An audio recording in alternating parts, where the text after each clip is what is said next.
adalah membentang dasar tinggi serta tebal tembok benteng Istana Majapahit, diduga Istana Timur atau istana terakhir Kerajaan Majapahit. 20 meter itu ada space lagi ya, atau 10 meter ya. Ya sekitar 10 sampai ya sekitar 10 meter ada space lagi. Ini lebih lebar lagi. Guys, jangan lupa like, subscribe dan komen ya kan.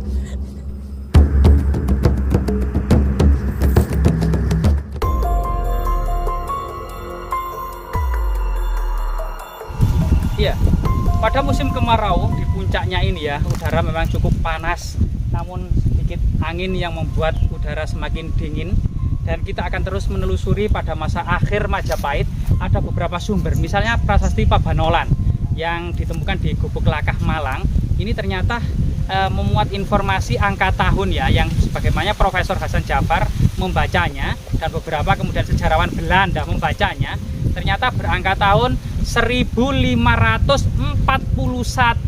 Masehi. Tapi bukan hanya angka tahun ini yang terpenting. Di dalamnya ada sebuah kalimat, telah sinurat ring sang yang pajaran ring Wilwatikta. Jadi di sini memuat informasi bahwasanya prasasti ini ditulis di Sangyang Pajaran atau tempat akademi atau semacam sekolahan saat ini gitu ya, di Wilwatikta atau di Majapahit. Wilwatikta merupakan nama lain dari Majapahit.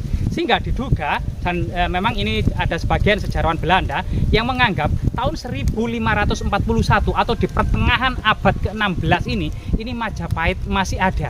Nah ini kemudian didukung oleh Babat Sengkala atau cerita tradisi yang mengatakan bahwasanya Sultan Trenggono atau Demak gitu ya menyerang Majapahit gitu ya. Itu kemudian tahun penerangan Majapahit di Penanggungan atau Gunung Penanggungan ini diserang oleh Demak dengan pasukan Sultan Trenggono yang besar itu pada tahun 1543, sehingga kemudian Gunung Penanggungan dinyatakan kalah.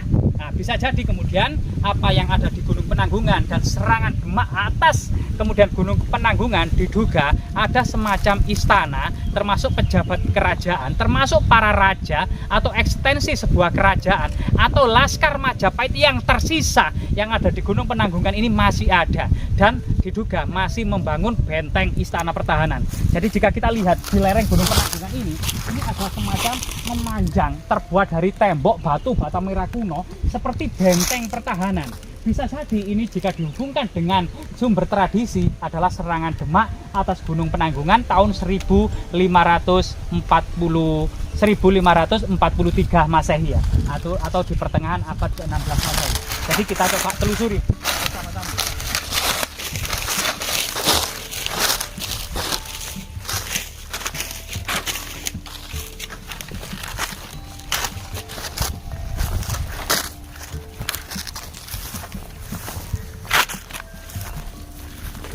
Jadi bandul peradaban telah silih berganti dan ini sebuah keniscayaan sebagaimana Mataram kuno pernah berpindah dan terjadi perang saudara di dalamnya. Misalnya kemudian Mataram kuno saja, istana pertama adalah di Mataram, Makadatuan I Mataram. Kemudian Makadatuan I Mampratipurah pada masa Pikatan. Tentunya ada perang sehingga kemudian Kedaton yang ada di Mataram ditinggalkan. Setelah itu pada masa selanjutnya itu ada Makadatuan I Pohpitu. Berarti di desa Pohpitu didirikan istana pada masa Sailendra gitu ya. Kemudian lagi masuk lagi kemudian ke Makadatuan I Mataram. Begitu juga ketika Empu Sindok membangun istana di Jawa Timur. Yang mula-mula Makadatuan I Tambelang, kemudian Makadatuan I Watugalo, ternyata pada masa Dharmawangsa Teguh istana sudah berada di Madiun, yaitu Makadatuan I Watan, yaitu berada di Istana Watan. Sehingga kemudian pada masa Majapahit pun diduga istananya tidak hanya di Trowulan. Diduga sebagaimana kemudian berita Yuansi, istana pertama kali didirikan oleh Diyawijaya di pinggir Sungai Brantas, diduga ditarik saat ini.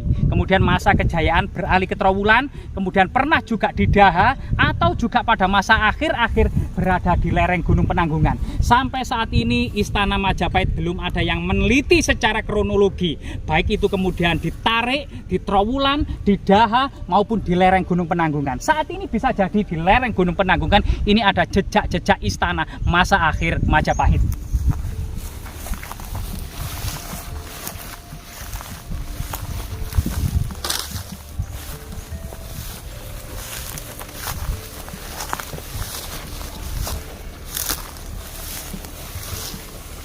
Jadi kondisinya memang tertutup semak belukar, jadi kita masuk lewat mana ya, karena ini terhalang sekali semak belukar yang cukup tinggi.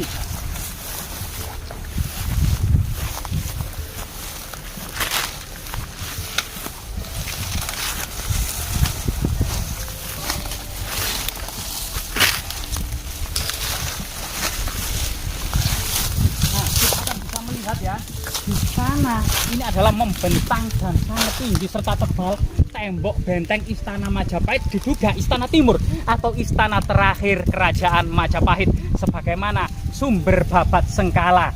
Demak menyerang Gunung Penanggungan secara besar-besaran sampai benar-benar menaklukkan tahun 1543 Masehi.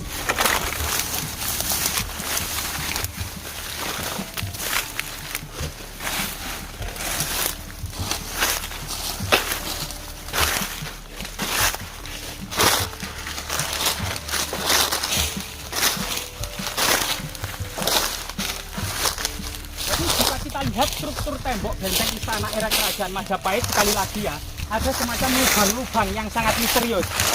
Nah, jadi lubang-lubang yang sangat misterius, ternyata lubang-lubang ini tidak tembus. Lubang-lubang ini ternyata sampai kedalaman tertentu ya. Diduga kemungkinan tempat menancapkan arca atau hiasan-hiasan dinding tertentu secara estetik atau secara magis gitu ya. Karena leluhur kita dalam memilih lokasi untuk pembuatan istana tidak hanya memperhatikan soal-soal teknis dan strategis saja, melainkan juga pertimbangan-pertimbangan magis dan religius. Diduga ini merupakan bagian kemudian untuk menancapkan sesuatu yang dianggap magis atau sakral ya. Nah, ini memanjang sana. Nah, memanjang ke sana gitu ya. Ini di bawah pepohonan gitu ya. Ini ada struktur yang asli, jadi teman-teman ya perlu diperhatikan. Struktur asli itu seperti ini. Batanya itu rapat, semuanya itu adalah batu bata tanpa fragmen atau batu bata utuh gitu ya, tidak ada sepis. Namun yang bagian atas ini ternyata berupa fragmen ditata ulang dengan sepis atau batasan-batasan dari tanah liat kemungkinan ya, dan ini batu-batunya berupa fragmen. Dari sinilah kemudian kita akan bisa belajar dan membedakan antara struktur asli dengan struktur tambahan, atau kemudian ini ditata ulang untuk talut menahan tanah. Kemudian pada waktu tertentu memang di masa-masa terutama Orde Baru ada swasembada pangan, sehingga banyak sekali lahan-lahan yang wajib ditanami, termasuk tidak peduli ada tinggalan yang seperti ini, itu tanah-tanah ini dahulu kemungkinan pernah menjadi sawah atau yang pernah ditanami selama swasembada pangan. Namun ternyata tembok bagian talut ini masih tersisa dan masih ada atau masih lestari. Ini sesuatu yang sangat luar biasa sekali, sehingga masih bisa memberikan edukasi dan motivasi serta inspirasi bagi kita semua. Lubang yang kedua, nah, seperti tadi itu sama, jadi ukuran lubangnya itu sama, jaraknya itu sekitar 10 meter ya, jaraknya sekitar 10 meter. Kemungkinan setiap 10 meter itu ada lubang yang kemungkinan memang dahulu untuk menancapkan atau semacam hiasan atau semacam benda-benda magis ya, terbuat dari batu atau logam gitu ya, biasanya berbentuk makara atau arca-arca gitu ya. Nah, kita lanjutkan. Selain itu teman-teman, antara tembok yang satu dengan tembok yang lain ketika sekitar tiap 20 meter atau kemudian ya setiap 18 sampai 20 meter ada semacam pembatas. Mungkin kamera bisa didekatkan ya. Jadi ini pembatas atau semacam untuk membatasi tembok satu dengan tembok yang lain. Entah fungsinya untuk apa pembatas ini, namun ada struktur yang menjorok ke sana. Lah ini jelas. Jadi ini bukan galian, melainkan batu bata ini memang tertata sedemikian rupa yang terpisah dengan batu bata yang sampingnya. Dan ini adalah struktur asli, meskipun di atasnya ini adalah struktur yang kemudian terah ambruk kemudian didirikan lagi gitu ya, dengan fragmen batu bata kuno. Nah ini.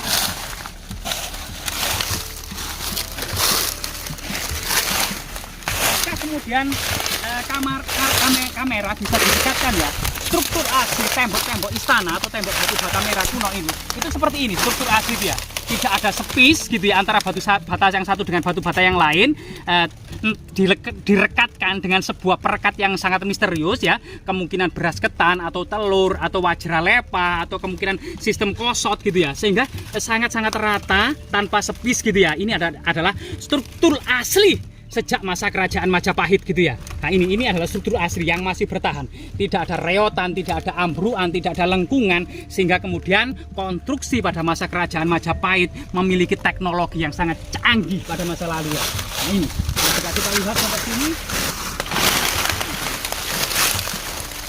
ini kemudian ada yang sekitar 20 meter itu ada space lagi ya, atau 10 meter ya. Ya sekitar 10 sampai ya sekitar 10 meter ada space lagi, ini lebih lebar lagi, jadi space-nya ini sekitar 20 cm untuk membatasi tembok sebelah barat dengan tembok sebelah timur. Nah ini salah satu kemungkinan teknologi ya, agar kemudian ketika ambruk tidak terjadi ambrukan total, atau kemungkinan untuk memiliki fungsi-fungsi magis. Sekali lagi, leluhur kita dalam membuat konstruksi atau memilih tempat tidak hanya pertimbangan teknis strategis atau tidak pertimbangan teknologi saja, melainkan juga pertimbangan magis dan religius itu juga menjadi pertimbangan. Jadi faktor lubang seperti ini itu juga harus mendekati dua pendekatan tersebut, pendekatan teknis strategis teknologis maupun kemudian pendekatan magis religius. Yaitu di situ kemudian ada tembok yang menjorok, kemudian kemungkinan itu ada semacam tulangan karena tembok-tembok itu tulangan. Kalau dari sana sekitar kemudian 40 meter ada tulangan, 40 meter ada tulangan, ini kita sama dengan tembok-tembok yang ada di temuan yang ada di Kumitir. Jadi kembali lagi kepada sejarah ya, selain sejarah kemajuan teknologi, konstruksi, sistem irigasi, bahkan kemudian tembok-tembok raksasa seperti ini ya, yang merupakan jejak-jejak teknologi dan konstruksi arsitektur pada masa kerajaan Majapahit yang kokoh, yang kuat lebih dari 700 tahun lamanya. Juga kita belajar bagaimana kemudian kerajaan Majapahit yang jaya itu runtuh, ternyata dirundung perang saudara sejak mangkatnya Gajah Mada serta Raja Hayam Wuruk. Setelah Wikramawardhana sang menantu menjadi raja yang bersuamikan Kusumawardhani yang merupakan